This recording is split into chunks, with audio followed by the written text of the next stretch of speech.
If you clicked on this video, you're not going into the summer hoping that you lose the weight. You're already going into the summer 30 pounds down. And girl, I'm not saying that just to hype you up, but if you follow this plan to a T, step by step, it's literally inevitable. So I've been on both sides of the spectrum. I know what it feels like to look in the mirror and not feel confident in your body just from being overweight in general. And I know what it feels like to look into the mirror, look at your body not being confident because you just had a baby and you're trying to drop that postpartum baby weight. I also know what it feels like to cut out all carbs, be good all through the week, and then spiral over the weekend. And I know what it feels like to be in the gyms hours and hours doing random workouts. I've lost 50 pounds back in college when I decided to take my fitness journey seriously. And then here recently, I've also lost 30 pounds of my baby weight. So your girl know what she's talking about. And I did this both times without detox teas, without twice a day working out in the gym, and without cutting carbs. And I did it with a simple system that actually works for busy women. So in this video, I'm breaking down the exact step-by-step plan if I had to lose 30 pounds all over again to prepare for the summer, to wear that bikini, to wear that dress, that sundress, that skirt. And if you stay until the end, I'm going to go ahead and give you the free meal plan that's going to help you get started this week without overthinking your food, without obsessing over food, and without starting over every Monday. So let's get into it. So whether you like it or not, summer is coming. Like, the time gonna go by anyway. Summer is coming. Like, it's March currently when I'm filming this. The pollen is starting to pollen. It's starting to get hot. The time finna change, at least where I am in Georgia. But summer is literally coming. It's literally already getting hot outside. So let's make the sacrifices and do what we need to do now so we can be prepared for summer. Because who want to be walking around in jeans in the summer? Who want to be walking around with these long cover ups? Y'all, it's hot outside. So let's just do the work that we need to do, lock in so we can be confident in our body and show up this summer like you never shown up before. So the first thing you need to do, the very first thing when you're going into this fat loss season and you're trying to get your mind right, girl, you need to pray.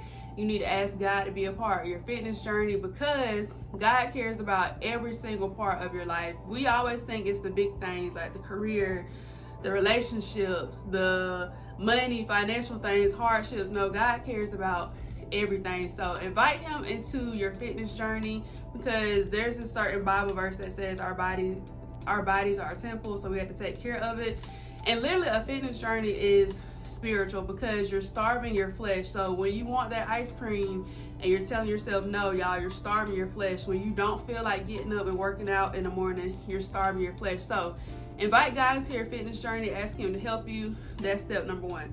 Step number two is understanding the difference between weight loss and fat loss. If you don't understand this and get this into your head, you're going to sabotage your results because many people think they want to lose weight, but in all honesty, we want to lose fat. So losing weight just means losing weight. You step on a scale, the scale number goes down.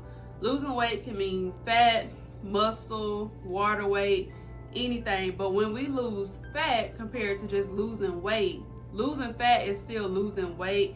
However, we're telling our body we want to keep our muscle mass, but we want to lose the body fat percentage off our body. So we want to lose the body fat, we want to keep the muscle because the muscle helps us be toned, sexy, lean. Because think about Beyonce, think about Sierra, think about Carrie Underwood. Girl, her legs are T, but all these celebrities, not saying obsessed over their bodies, but you can see they have a low body fat percentage, but they're still muscular. So we want to lose body fat, not necessarily just weight. All right, so moving into step number three, decide how much weight you want to lose realistically and then set a timeline. Y'all, setting a timeline is so super important because when your brain knows that you have a deadline, you're going to do everything in your power to get that task done no matter what it is.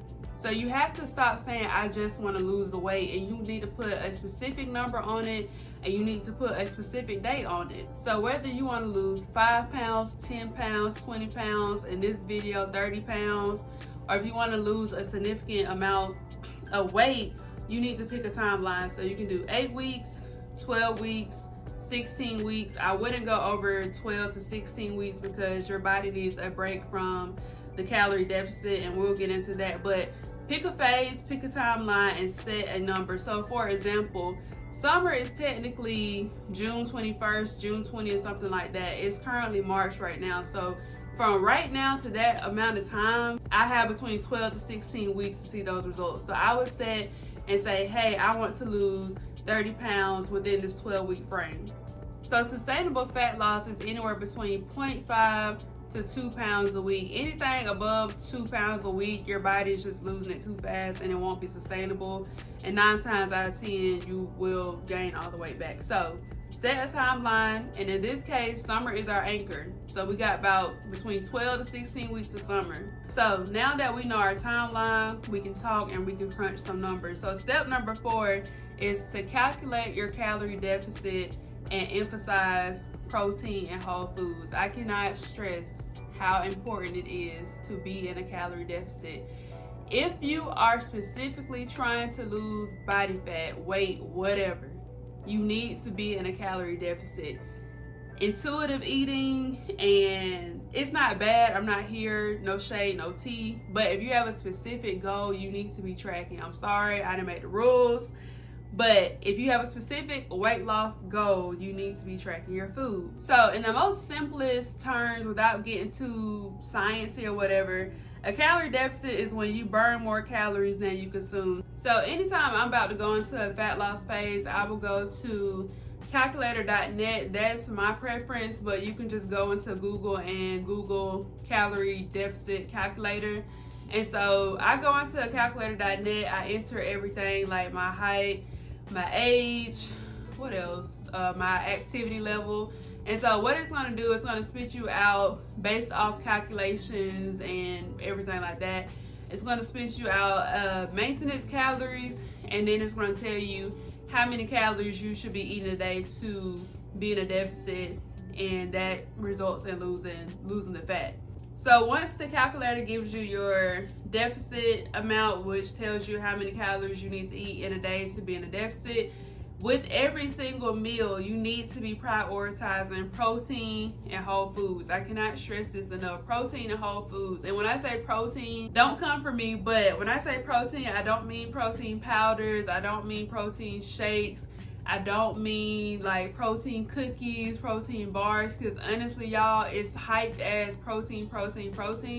But on your inside, like, you're kind of doing the reverse thing, because you're getting the protein, but you're getting all these chemicals, which results in brain fog, it results in bloating, your skin's going to be breaking out. So prioritize protein and whole foods. Like protein, she's that girl. Whole foods you need to be eating anyway, your fruits and your veggies. So prioritize protein and whole foods. Now, I'm still not where I want to be postpartum. I do have about 25 more pounds that I want to lose, but this, so far, prioritizing the protein, eating my whole foods, setting my calorie deficit, y'all, this is key for dropping the weight. This is how I've already dropped around 30 to 35 pounds postpartum.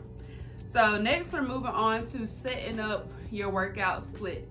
You need resistance training to lose fat properly. And yes, you still want to do your cardio, you still want to get your steps in and your daily movement. We'll get to that later. But to sculpt your body and to literally lose the fat, y'all, you need to be in the gym and you need to be lifting heavy. I'm not talking about being in the gym 5-6 days a week, because honestly, I work, I'm a full-time mom, a full-time worker. Like, I don't have time for that no more. Back then, maybe, but now 3 days is all you literally need in the gym, 3 days. So like I mentioned, currently my workout split is 3 days a week. That's all I have time for. But when I'm in my workouts, I am training, I'm lifting heavy, I'm doing compound movements. And currently my split is 2 leg days and an upper body day.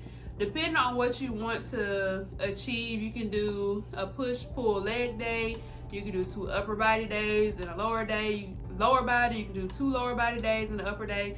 Literally, it's whatever you want to make it. Or if you have that time to go to the gym 4 or 5 times a week, you can break up your days and focus on different muscle groups. But you need to be lifting heavy. You need to be doing your compound movements, because cardio is not going to shape your body. It's just not.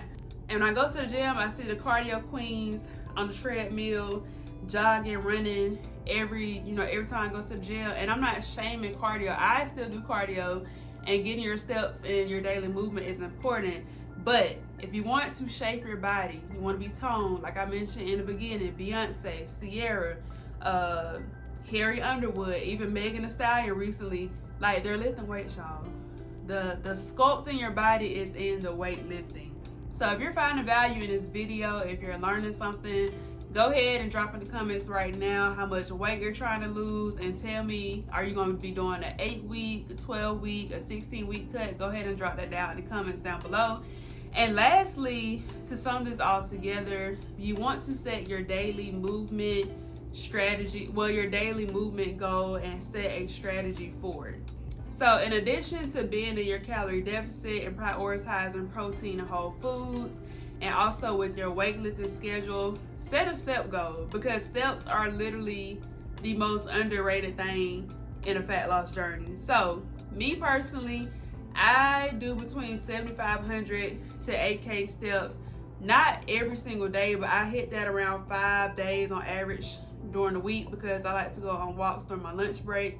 On weekends, I'm not really that active. So I would say 8K to 12K, you find where you're comfortable at, but set a daily step goal. Try to hit that as much as you can, as consistently as you can. So decide how you're going to be hitting your step goal. Don't just say, oh, I'm going to walk more, because that's not really a strategy. And honestly, to my moms, to my busy women, like, when you're picking up and doing the dishes, when you're picking up, the little toys that your kids don't left around the house and stuff, y'all, that counts as movement. So just try to move your body daily. Even if it's not a specific step goal, just continuously move your body. Walk around more. If you work a sedentary job, set a timer for every hour. Go on a 5 or 10 minute walk. That's what I used to do when I was in my office setting job. So be strategic about how you want to get your movement and your steps in. So some other great ways to do this are stroller walks or walks with your kids. It is getting warmer outside. That spring weather's coming in, so take them outside. Y'all get active. Another biggest thing is parking further away. The grocery store, the gym, at work. Take the stairs. Stop taking the elevator, unless you just have underlying health issues. But those things add up, y'all. Intentionally, I park further away at work. When I'm at the grocery store, whenever I don't get my groceries ordered, I park so far in the back. Of course, this is during the daytime. I don't do that at night. But I park so far in the back, and y'all, these steps, they definitely add up. All right, so let's recap the plan step by step. 1, you're going to invite God into your fitness journey, because we cannot do anything without Him. 2, you're going to understand that you want to lose fat, not just weight. 3, you're going to set your calorie deficit. You're going to prioritize protein and whole foods. 4, you're going to set up your workout split. And 5, you're going to set a strategy of how you're going to get your daily steps in or your daily movement. So that's it, y'all. That's the plan. It's basic, it's boring, it's not sexy, but I promise you, consistency, if you're consistent with it, and I don't mean just 1 week, I don't mean just 2 weeks, I don't even mean just 3 weeks. It's going to be between 4 to 6 weeks before you even start seeing that it's working. All right, girls, so now you know the plan, you got the steps, you know what it takes. And now that you know that you made the decision, summer isn't a random thing, it's a decision. But here's the hard truth. Some of us do not need more information, we need execution. So with that being said, if your biggest struggle right now is not knowing what to eat, not knowing how to stay in a calorie deficit, and you're overthinking and obsessing over every single meal, then definitely start with the free meal plan. Since it is a full meal plan, a full grocery list for your convenience, it removes confusion, and confusion is definitely what's keeping you stuck, sis. So, and on the flip side, if you're watching this and you're thinking, no, I'm done playing with this, I want to see visible fat loss, I want stronger arms, I want a flatter stomach, I want a bigger butt. That's exactly why I created my 14-day fat loss transformation system. And this is for the busy women that want realistic and visible fat loss in 14 days through a moderate calorie deficit, through a weight training program, and also through daily movement and daily steps. And this is no extremes. This is without living in the gym. This is not cutting out carbs or your favorite foods, just pure execution. All right, y'all, so like I said in the beginning of the video, summer is coming either way. The time gonna pass by either way. You can either do what you're supposed to do and lock in, or you can be like, oh, I'll wait again till next summer. But who want to keep saying, oh, I'll wait again till next summer? We done said that like the past 5, 6, 7 summers. We're not doing that no more. We're locking in. We're doing what we're supposed to do. So go ahead, like, comment, and subscribe. And drop down in the comments how many pounds are you trying to lose before the summer. Also tell me, are you doing an 8-week, a 12-week, 16-week, or somewhere in between? If you want to do a 6-week or 10-week, go ahead and drop that down in the comments below. Don't forget to subscribe, because this is all things fat loss for busy women. And yeah, y'all, I'll see y'all in my next video. If you have any questions, go ahead and drop those down below as well. And I'll see y'all in my next video. Bye, y'all.